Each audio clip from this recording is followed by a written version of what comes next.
रोग रे लक्ष्मीकांत सब चिकित्सा पाई अर्थ साजिची बाधक।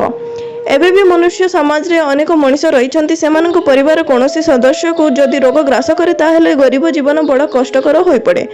अर्थ अभाव रोग को चिकित्सा करने पाई संभव हो पारे नहीं, मृत्युवरण करने को पड़ी था। यह प्रति कौन प्रकार बाट फिंटू नथिबा देखा जाए। अर्थहीन मनीष को समाज रे केही भी पचरांती ना, जेह फल रोग रे पीड़ित हो घर छटपट जीवन बिताउथिबा बोली एक घटना एवं सामना को आसी, जहाँ को देखा मिली कलाहांडी जिला कमलपुर ब्लॉक हारामार ग्राम पंचायत अधीनस्थ ब्राह्मण केन्दुगुड़ा ग्राम रे। ब्राह्मण केन्दुगुड़ा ग्राम जन व्यक्ति धनेश्वर सबरंक सानो पुओ लक्ष्मीकांत सबर बयस 3 जो समय सांगसाथी सह दांडरे खेली अनेक मजा उठे हस खुशी दिन कटेबा कथा, किंतु ता जीवन में सेतिकी भी करि पारिला नाही। भगवान एही कमर शिशुर हस खुशी को छड़े नबाकू चेष्टा करुछंती। वर्तमान 5 मास हो कौनसी अजणा रोग ग्रस्त हो शय्याशायी भाव पड़ी रही लक्ष्मीकांत। पिता धनेश्वर सबरंग एवं करिबे कौन पुओर एही रोग पई चिंतित रही। गरीब पिता आगो किछि अर्थ जोगाड़ करी पुओर चिकित्सा पई भवानीपाटना मुख्य डाक्तरखाना को नहीं थिले, हेले सेठारे डाक्टर कौनसी प्रकार रोग को चिन्हट करि पारिला नहीं।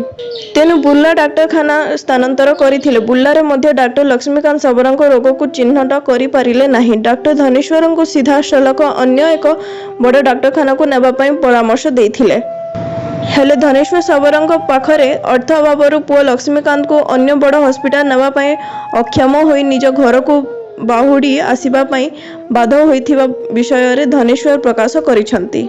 तेबे परिवार रे गरीब बापा करिबे कोन सेई नहीं परिवार चिंतित रहिसंती। अन्यपते लक्ष्मीकांत का अजणा रोग दिन को दिन वृद्धि पाई लागिछि। प्रथमे पेट फुलिबा आरंभ होई वर्तमान हाथ गोड़ मध्य फुलिबा जोगु यंत्रणा रे लक्ष्मीकांत छटपट जीवन रे बितेई जीवा पई संग्राम करुछि। जे देखिबा तो ता हृदय निश्चय भाव रे कष्ट करे फाटी उड़िबो। तेबे सरकारी सहायता बिना एही गरीब बापा धनेश्वर पुओ लक्ष्मीकांत को चिकित्सा कराइबा पई अक्षम अछंती। एही रोगर चिकित्सा पई अर्थ बाधक साजिछि। तेनु सरकारक पक्षरु लक्ष्मीकांत को चिकित्सा कराइबा निमंते सहायता पई लक्ष्मीकांत को बापा धनेश्वर सबरंक गणमाध्यम आगरे आकुल निवेदन करिसंती। कलाहांडी जिल्लारू रजनीकांत सगड़ियांक रिपोर्ट, फास्ट न्यूज ओडिशा।